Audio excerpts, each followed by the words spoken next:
Hi guys! So, late upload lang po tayo ngayon ha. So, ito pong video na ito, I took this last October 30th. Yes, at madilim na po talaga sa buong sementeryo. Wala pa pong kuryente that time kasi nung parang 6 PM po yata no October 31st pa nagkaroon ng kuryente. So, bumisita lang po kami dyan po ka na papa para po maglinis-linis po ng konti since binagyo nga po tayo nung nakaraan.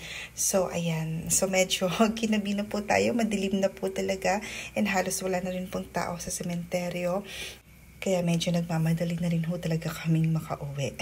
Yan. Tamang kuha lang ng mga dahon. O, diba? Meron na kaming dahon ng cypress, pakpaklawin, palmera, tapos ay kukuha rin tayo ng syempre bamboo.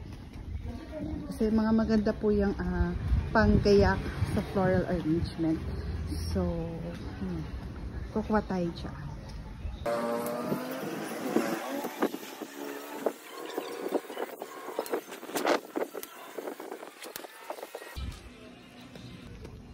Ayan. So, konti lang muna ang ating kukunin kasi mabilis naman kumuha ulit if ever nakukulangan si nanay. Oh, cypress ba? At least na-trim din sila, diba? Oh, maganda nga rin naman talaga ang cypress. So, tingnan niyo po yung dahon nitong cypress na ito. Sa lahat ng mga variety ng pine na meron kami, si cypress lang yung nabuhay. So, nasa amin na yan mga ilang taon na rin, diba? Yan, pakita ko sa inyo. May nakita akong fern. So, parang sabi nila, damo lang daw yan. Pero, tingnan nyo. Diyan ko siya kinuha, oh. Maganda rin yung panggaya. Kasi, ang ganda rin naman ang kanyang dahon. Tara, sabihin natin kay Daddy. Daddy, tingnan mo. Maganda rin to, diba? Fern. Tingnan mo. Tingnan. Oh. So, may, ano to, dwarf rubber tree. Ano dyan? Pati fortune. Gusto daw ni nanay. Gusto lang nanay ng fortune plan. Sundin na lang natin siya.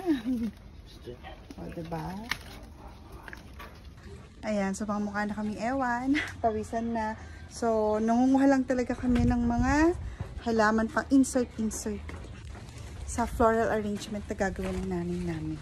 Ano pa ba? Ayan. So, ito po kasing Malaysian moms na nabili namin nung nakaraan ni Daddy. I think tong Monday namin siya nabili. Pinapasok ko na lang sa kanya. Yan. So, hindi na po yan ilalagay sa floral foam. Tapos, ay pinakuha ko si Daddy ng sahod yaman na dahon. Para naman may something green siya. Dalawa. O, diba? Ito nga, ano rin yun, bakante rin siya. Ayan. So, tingnan nyo naman. Ayan, so yung sa amin ni Daddy ay nirepat na lang namin siya. Actually, hindi nirepat, pero pinagsama-sama lang namin siya sa isang paso. Tapos, ay niligyan namin siya ng 2 dahon ng selum or sahod yaman. Tapos, konting accent lang ng palmera. Tapos, ito naman yung sa nanay ko na ginawa niya. DIY lang din niya ng mother ko. Tingnan nyo naman, oh. Napaka-cute. Diba? So, white rose, tapos Malaysian moms. Ayan. Tapos, eto naman yung isa. DIY lang din yan ng nanay ko. Diba? Ang alam ko, nagastos niya sa mga flowers ay 600 pesos. Tapos kami ni Daddy, sa mga Malaysian moms na iyan, including yung orange na nasa taas, ay 650 pesos lang ata. Tapos yung mga pinanggayak-gayak natin dyan, ay kinuha lang natin sa garden. O, diba? Nakatipid na naman po tayo ngayong November 1. At ang ating mga bantay sa lakay. See? Hay naman kayo. Hay naman. Ni hao. Ito very good to eh. Very good to eh. Very good yan. Chad, ma. At syempre ang ating si Papa. Ayan. Papa, say hi to the vlog. Hindi, bukas.